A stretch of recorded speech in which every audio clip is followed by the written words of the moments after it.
সেতুটির বয়স পেরিয়েছে ৮০। শক্তির নিরিখে অনায়াসে টেক্কা দিতে পারে বয়সে কম ও অত্যাধুনিক প্রযুক্তিতে তৈরি বাদবাকি সেতুকে। কলকাতার নাম শুনলে যে ছবিগুলি চোখের সামনে ভেসে ওঠে তার মধ্যে এই ব্রিজটি কিন্তু অন্যতম।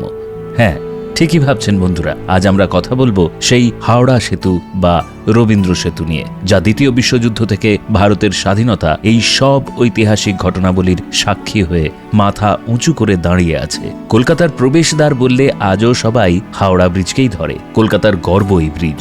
এই ব্রিজ হুগলি নদীর ওপর অবস্থিত, কলকাতা এবং হাওড়া শহরের মধ্যে সংযোগ রক্ষাকারী। ১৯৪৩ সালে সাধারণ বাসিন্দাদের জন্য খুলে দেওয়া হয়েছিল হাওড়া ব্রিজ। তারপর থেকে এখনো পর্যন্ত টানা পরিষেবা দিয়ে আসছে আধুনিক প্রযুক্তিবিদ্যার অন্যতম নিদর্শন এই ব্রিজ। ১৯৪৩ সালে পথ চলা শুরু হলেও এর ইতিহাস কিন্তু আজও পুরনো। কি সেই ইতিহাস, কিভাবে তৈরি হয়েছিল এই ব্রিজ, এই সব তথ্যই জানার চেষ্টা করব আজকের ভিডিওতে। ভালো লাগলে চ্যানেলটি লাইক, শেয়ার, সাবস্ক্রাইব করবেন। হাওড়া ব্রিজের ইতিহাসে চোখ রাখতে গেলে চলে যেতে হবে ১৮৫৭ সালের সিপাহী বিদ্রোহ পরবর্তী সময়। সেই সময় ব্রিটিশরা তাদের সাম্রাজ্যের রাজধানী বানিয়েছিল কলকাতাকে। নদীর দুপাড়েই ততদিনে জাঁকিয়ে বসেছে গোরাদের কারবার। তৈরি হচ্ছিল নতুন নতুন কারখানা। তাই হাওড়া কলকাতার জন্য একটি সেতুর প্রয়োজনীয়তা দেখা দেয়। ইংরেজরা সেই সময় তাদের বাণিজ্যের সুবিধার জন্য ভারতে রেল যোগাযোগ ব্যবস্থার প্রচলন করে এবং east India company Howrah station তৈরি করে। এর ফলে দেশের নানা প্রান্ত থেকে মানুষ ও পণ্য আসা শুরু হয়। ব্রিজ তৈরির আগে পণ্য সামগ্রী ও যানবাহন জলপথে অর্থাৎ গঙ্গা পেরিয়ে হাওড়া থেকে কলকাতা আসত। কিন্তু দিন দিন যানবাহন ও পণ্যের চাপ বাড়তে থাকে, তাই ফেরি ও স্টিমারের মাধ্যমে তা আনা সম্ভব হচ্ছিল না। অন্যদিকে কলকাতা পোর্ট কমিশনার লক্ষ্য রাখছিল যাতে হুগলি নদীর ওপর স্থায়ী কোনো ব্রিজ নির্মাণ না করা হয়, কারণ কলকাতা বন্দর সেই সময় যোগাযোগের অন্যতম মাধ্যম, যা সবসময় ব্যস্ত থাকত। তাই স্থায়ী কিছু নির্মাণ হলে তা জাহাজ চলাচলের ক্ষেত্রে বাধা হয়ে দাঁড়াত। এরপর ১৮৭১ সালে তৈরি হয় একটি ট্রাস্ট। সেই ট্রাস্টকেই হাওড়ার প্রথম ভাসমান সেতু তৈরির দায়িত্ব দেওয়া হয়। ১৮৭১ সালে বাংলার ছোটলাট হাওড়া ব্রিজ অ্যাক্ট তৈরি করেছিলেন এবং ৭১-এ আইন হওয়ার পর বিখ্যাত ইঞ্জিনিয়ার স্যার ব্রাডফোর্ড লেসলিকে সেতু নির্মাণের ভার দেওয়া হয় ও তাঁর করা নকশার আদলে ১৫২৮ ফুট লম্বা এবং ৬২ ফুট চওড়া পল্টন প্লেস ব্রিজ তৈরির কাজ শুরু হয়। ব্রিজের মাঝে ২০০ ফুট খোলার ব্যবস্থাও ছিল জাহাজ ও স্টিমার চলাচলের জন্য। জানলে অবাক হবেন, তখনকার দিনে সেতু পেরোতে টোল বসানো হয়েছিল। টোলের টাকাতেই চলত সেতুর রক্ষণাবেক্ষণের কাজ। তাহলেই ভাবুন ব্রিটিশরা কতটা দূরদৃষ্টি সম্পন্ন ছিল। সেতু থেকেও ব্রিটিশ প্রশাসন লাভ করছিল। বছরে কমপক্ষে ১.৫ লক্ষ টাকা টোল আদায় হয়েছে সে সময়। তবে ভাসমান সেতুর সবচেয়ে বড় বাধা হয়ে দাঁড়িয়েছিল জাহাজ স্টিমার যাতায়াতের ব্যবস্থা করা। জাহাজ গেলেই গাড়ি চলাচলের জন্য সেতু বন্ধ হয়ে যেত।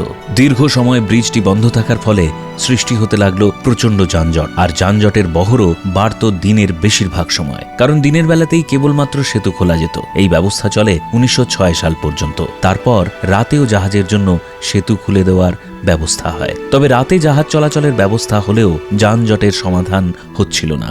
আরেকটি সমস্যা ছিল হাওড়া ব্রিজের উপর গরুর গাড়ির দাপট। ফলে সে সময় থেকেই হাওড়াতে একটি নতুন সেতু নির্মাণের প্রয়োজনীয়তা অনুভব করতে থাকে ব্রিটিশ প্রশাসন।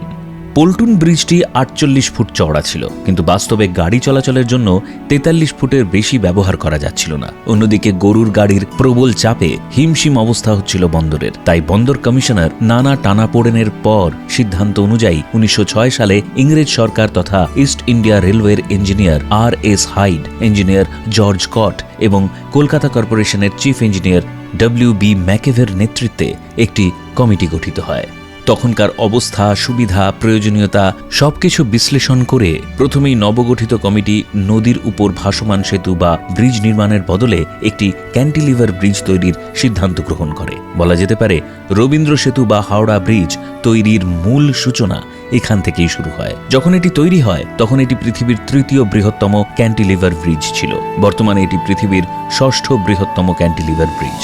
যদিও শুরুতে বাধা বিপত্তি কম ছিল না, সে সময় গোটা বিশ্বে ক্যান্টিলিভার ব্রিজের সংখ্যা ছিল মাত্র ৩টি, যার মধ্যে ক্যান্টিলিভার প্রযুক্তিতে তৈরি কানাডার সেতু ভেঙে পড়ার ঘটনায় লেসলি সহ অনেক ইঞ্জিনিয়ারদের ক্যান্টিলিভার সেতু তৈরিতে মত ছিল না। তাছাড়া তখনকার দিনে সড়ক ব্যবস্থার চেয়ে বন্দরের গুরুত্ব ছিল অনেক বেশি। বেশি, ফলে বন্দরের কাছে গাড়ি চলাচলের থেকে জাহাজ চলাচল ছিল বেশি গুরুত্বপূর্ণ। তাই ক্যান্টিলিভার সেতু থেকে ভাসমান সেতু তৈরি করার পাল্লা বেশি ভারী ছিল। ফলে হাওড়া ব্রিজ তৈরির প্রস্তাব প্রথম দিকে থমকে যায়। ইতিমধ্যেই প্রথম বিশ্বযুদ্ধ শুরু হয়ে যায়। প্রথম বিশ্বযুদ্ধের কবলে পড়ে এ দেশে আমদানি কম হতে থাকায় দেশের অর্থনীতির উপর চাপ আসে। ফলে নতুন করে কোনো কাজের জন্য ব্রিটিশ প্রশাসন অর্থ বিনিয়োগ করতে নিমরাজি হয়েছিল। প্রথম বিশ্বযুদ্ধের বেশ কয়েক বছর পর আবার হাওড়া ব্রিজ তৈরির জন্য কথা উঠতে থাকে।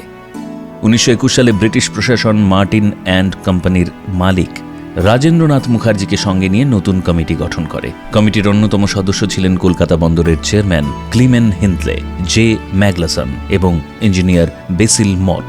স্যার বেসিলি প্রথম সিঙ্গল স্প্যান আর্চ ব্রিজের প্রস্তাব করেন। 1922 সালে আর.এন. মুখার্জি কমিটি চূড়ান্ত রিপোর্ট পেশ করে। তাতে যাবতীয় বিতর্ক সরিয়ে ক্যান্টিলিভার সেতু নির্মাণের সুপারিশ করা হয়। ঠিক হয় এমন প্রযুক্তি হবে যাতে সেতুর নিচ দিয়ে অনায়াসে জাহাজ স্টিমার যাতায়াত করতে পারবে। 1926-এ পাস হয় the new Howrah bridge act, সম্ভবত দেশের প্রথম সেতু হাওড়া ব্রিজ, যার নির্মাণ, রক্ষণাবেক্ষণ ইত্যাদি আইন সিদ্ধ। এই সময় নিউ হাওড়া ব্রিজের নকশা পাশ হয়। হাওড়া ব্রিজ তৈরিতে 26,500 টন ইস্পাত লেগেছিল, যার মধ্যে 23,500 টন সরবরাহ করেছিল Tata iron and steel company limited. Howrah ব্রিজই সম্ভবত প্রথম মেক ইন ইন্ডিয়া প্রকল্প, যার কাঁচামালের সবটাই ভারত থেকেই নেওয়া হয়েছিল। কোনো নাট বল্টু ছাড়া কেবলমাত্র ওয়েল্ডিংয়ের মাধ্যমে তৈরি হয়েছিল হাওড়া ব্রিজ। গোটা ব্রিজ তৈরিতে নদীর মাঝে কোনো পিলার ব্যবহার করা হয়নি। 1930 সালের 15 মার্চ ব্রিটিশ সরকার হাওড়া ব্রিজ তৈরি হওয়ার নির্দেশ দেন।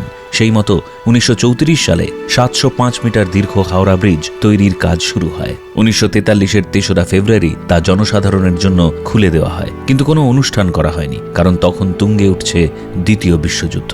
তবে কলকাতার ঐতিহ্যবাহী ট্রাম ছিল এই সেতুতে চলা প্রথম যান, কিন্তু গতির সঙ্গে পাল্লা দিতে না পারায় 1993 সালে সেই ট্রাম চলাচলই বন্ধ করে দেওয়া হয়। 1965 সালে বিশ্বকবি রবীন্দ্রনাথ ঠাকুরের নামে হাওড়া ব্রিজের নতুন নামকরণ করা হয় রবীন্দ্র সেতু। গেটওয়ে টু কলকাতা হিসেবে পরিচিত আমাদের হাওড়া ব্রিজ 1943 সালের তুলনায় বহরে ব্যস্ততায় কয়েকশো গুণ বেড়েছে আজকের কলকাতা ও হাওড়া।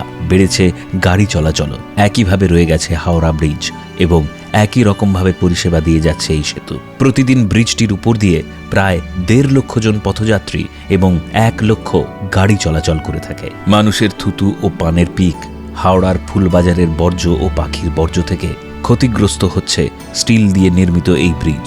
তবে স্টিলের পিলারগুলোকে ফাইবারের গ্লাস দিয়ে মুড়ে ব্রিজটিকে তরতাজা করে রাখার চেষ্টা করা হচ্ছে অবিরাম।